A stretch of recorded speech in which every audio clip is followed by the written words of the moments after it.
Okay, for these last, is it 2 more? For problem number 12, we're going to do the same thing. We're going to put this in decimals, see where they cross, and it's asking just for the x. So when you get your point, they're only asking for whatever the x number is. Okay, so go ahead and pause the video, go do that problem, and then move on to the next one. Problem 13, you're going to have to create an equation, then go put it in decimals and find the answer.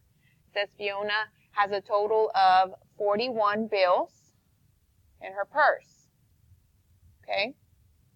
All of them 1s and 5s. So $1 bills,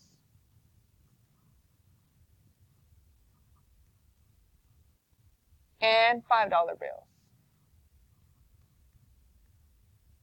Okay? So the $1 bills we're going to say is our x's, and my $5 bills we're going to say is our y's.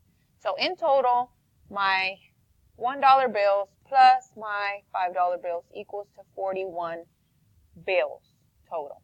Okay? Then we have to have a money equation because it tells you what the amount is.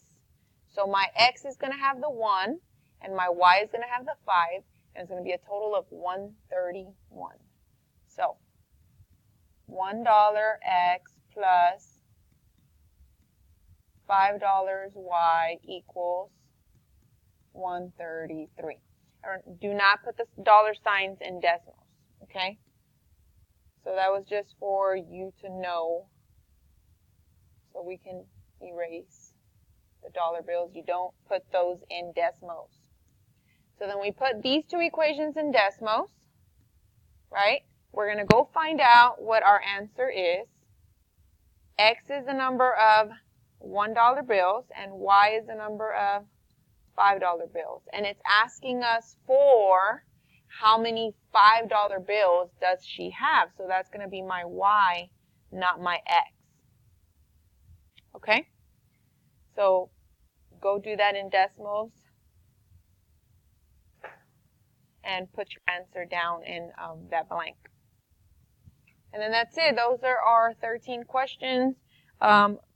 If you did not get them right, go ahead and do it again so that you can get a good grade and keep practicing for the test tomorrow. I will be back, so I will see you guys tomorrow.